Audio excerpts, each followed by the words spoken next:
Stable chat. Paul Dobson and Dylan Barry make these possible, getting out and about. Catching up firstly with Alex Ashwood. Hello, mate. Not too bad, Paulie. Yourself? I said hello, but that's okay. We'll go with that. I'm nice and clean. This media job's a lot easier this time of year than yourself, mate. You're looking a bit wet and dishambled. Yeah, it's pretty wet and drizzly out there and pretty muddy. So some days you wish you had an office job, but we'd love it, and we just keep on whacking on through the rainy days and cold days and try and get a couple of winners. One of the things I wanted to do, stable chats have changed the way they are. You guys are building a property at the minute, but also trying conditions working a big team of horses. And I was talking to you a little while ago. How many horses do you have in work? Because you got some numbers. We've actually cut back this last week, so we're back to 22, but we're up to 30 during last week, and we cut back to 22. So it's a lot easier at the moment just with the weather and all that. So just going to concentrate on the better ones and just try and get them leading up into the British Crown and the Vic Breds. A lot of people, will say, Bendigo weather's not too bad. It is. This time of year, it's trying. It always seems to rain, and it's shitty rain that does nothing other than makes everything nice and muddy, doesn't it? Yeah, 100%. At the end of May, we went to Airlie Beach for 10 days, and it was like 30 degrees every day, and we come back here, and I reckon we haven't had a dry day since. So, yeah, so it's pretty nasty at the moment with the weather, and nothing's dried out, so it's always muddy. So it makes life a little bit difficult with foot abscesses and feet problem, but we just get through it. Yourself and Tay, you do a lot of travelling too, like in the wet conditions. One, it's dangerous on the roads, but you say they're getting stuff dry. Like a lot of the time, you're not home to get stuff dry, so must make it tricky for you guys. Yeah, it sure does. There's been the odd occasion where the driver pants haven't been in the dryer, and you'd get them out of the bag, and they're still a bit damp. So we suck it up. That's, we see Alex walking a bit funny. We know the pants haven't dried out. Is that the best way to look at it? Yeah, pretty much. You got a good group of guys where you seem to have a lot of young people working for you. I suppose you always want more, but you got some young people here working for you, which is always good. Yeah, we got Stace, who's a real good worker. She's the backbone of the business, really. She's always here first and always feeds up, and she loves the horses. And then we got young Louis, who's just got on board, learning his craft, and also Sean comes out two times a week, and he's doing a good job at the moment as well. It's Sean O'Sullivan, who works at Garrard's as well, and driving a couple for you tomorrow night. We might get onto those in a minute. Not that we're about tipping nights. It is hard. It is trying. You get a lot of colds, as you said, foot abscesses this time of year. Where is the stable at the minute? Like, are you mainly, like you said, gearing up for the warmer months? Yeah, just trying to get Prissy Artiste ready, Tay, Humble Lad, all just going forward, and a couple of 2-year-olds probably will head up to New South Wales because New South Wales bred for the challenge, so just concentrate on them main 5 or 6 horses and try and aim for them for the bigger races. It's always hard. You've been trying to build a stable and establish it. We've done a few chats, and now you say there before Tay, Parisian Artiste, Group 1 performed horses, Group 1 winning horses actually as well, which is a nice smile to your face. Trying to get those next lot of horses, it's always a little bit tricky. And as I said, you're always on the road. Like you guys, the demand on young trainers and that this time of year is pretty hard, isn't it? Yeah, 100%. And I found if you want to build a big stable and a good client base, you have to do the hard yards, travel everywhere, be willing to take horses on, never knock a horse back. So always have that turnover of horse, because you never know which one's going to walk through the stable. It might be the one. So it's just a numbers game, and if you're lucky enough, we'll strike a good one. You keep getting there. We're here at Bendigo at Lord's Raceway. We're going to discuss. You've got a couple of runners tomorrow night in that, but you're building a property not that far from here, about 20 minutes from here. I would imagine this time of year that's ground to a streaming halt, although I did see the lights went on the other day. Yeah, we're still chipping away there at the farm with the fences, been out there still doing the boundary fences, and still putting yards up, and we can start doing some stuff inside the shed because we've got a roof on it now.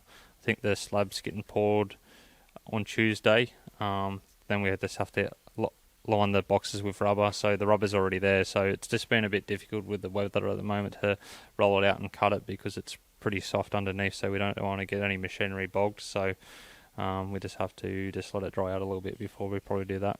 It's something I would imagine a lot of people probably are aware of, but builders are bloody hard to get this time of year, aren't they? They've got enough work on, so they sort of can be hard and tricky to get hold of. Yeah, they sure can. They full stop. They're hard to find a good tradesman anywhere these days. Even when it was dry in the summer months, we struggled to find one, and we end up getting a good good family friend of the Frenches, Buff. He's doing a great job out there at the moment, and he's just a one-man band, and he's pretty much done 90% of the work. Oh, Heathcote, they can come up with some good names, can't they?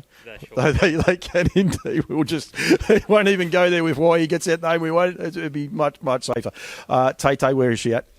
She's just having a couple of light weeks off, and then she'll come back into work Monday, and then just go full steam ahead. So she just went off the tucker for a couple of weeks there, so we just gave her a couple of weeks at rest and put her on the paddock, and she's due back on Monday to come back into work. So looking forward to her getting her back into work and going home and her for the big ones again. It's good, the sign there, Breeders' Crown, and that might have been the first year that it was actually changed with this new racing season. We'd be about a week out from Breeders' Crown starting up. So it's actually the racing calendar being moved. It's a no-brainer, isn't it? Yeah, 100%. Like everyone knows with this time of year, like nice horses can get a cold and they miss out on some nice races as well. So they've done the right thing changing the calendar this season, so none of the better horses or the nicer ones that don't miss out on a good payday. Parisian Artiste, where's he at? He's had one trial back at Shepparton, trial quite nice. He'll trial again Monday, and then probably have another trial after that. So there's no rush for him. He might just have a 4-year-old year, probably bypass the inters and just concentrate with the Vic Breds, and then go into the Great Southern Star there. So he's going to have a light season, just pick and choose where we want to go with him. It's great that you can do that too. I mean, he's got enough money in the bank, plus he's definitely got the form, and that 4-year-old year, especially for pacers and trotters, but especially for trotters, can be tricky because you step out against the big boys very, very quickly, don't you? Yeah, like I think with the national rating he has to go and race the likes of Majestioso, Glove and Mary's Law and all that. He's not out of his depth, but it's pretty hard for these sort of horses that have only been racing in their age group, and then they come out of their age group and race against the big boys, and they're just a lot more mentally seasoned performers than these little kids about to go on the big stage. Yeah, no, it's very true, and I agree with it. But I think you guys have got your head around your game plan, and you're pretty honest with me then as well. Right, today, are we racing today, Thursday? Day off. Day off, mate, and you're still here working. That's good. Mildura tomorrow, 2 horses going? Yeah, got another spark in Adamato. Adamato's finds a very winnable race, and if he brings his best performance forward, he probably will be winning by a fair way, I think. You're going? Yeah, I'll go to Mildura, and Taylor and Sean will stay here at Bendigo. And you've got 2 runners here. Sean's driving both those. Sean Sullivan's driving on both. One's in a junior drivers race. He's driving Rockin' Tommy Rules in the junior drivers race. He's just first up from his Tasmanian campaign after he before him in the Hobart Championship. He's going in without a trial, so see where he's at. If the right one turns up and if he puts in 110%, he won't be too far away. You must have a lot of faith in him, because that was one of the things I highlighted, was that you put him into the Tassie Championships. It was a standing start event. Things didn't quite go to plan, but I think he won his next start after that. But you were confident enough to put him in against the big boys over there in Tassie. Yeah, well, only reason we took him because his standing start form was so well in New Zealand, and he usually perform better from the stands, and we took him over there and actually went quite good in the head. I think he'd come 4th and probably a bit unlucky not to come 2nd. Then things went amiss after that and didn't fire in the final, so he come back, had a spell, and he's come back. He's got a couple of little niggly issues that we treated this time in, and hopefully going forward he can end up being a Saturday Metro horse. Who's the other horse you're getting tomorrow night? Soho Tsunami. He's actually been going quite good, but just had no luck with barrier draws or runs. So when he finds the right race, he'll be winning, I think. Doesn't get a good draw tomorrow night from memory. No, it's actually quite a handy field. So he'll be dropping back and just taking shortcuts, and hopefully he earns a little bit of money. And then Melton Saturday night, it just doesn't stop for you guys? No, I got Humble Lad first up, back from his Inter-Dominion campaign. He's having his first run back. He's had 2 trials and he's trialled quite well both times leading into Saturday night. So he's drawn a bit sticky in Barrier 8, but he won't be too far away, and 2 Below Beach is drawn out in the car park. So he's probably like Soho Tsunami's. He's been going good, but when you're on that mark, you have to just rely on draws to earn good money. Young stable, young people. Do you get Sunday off? We rotate.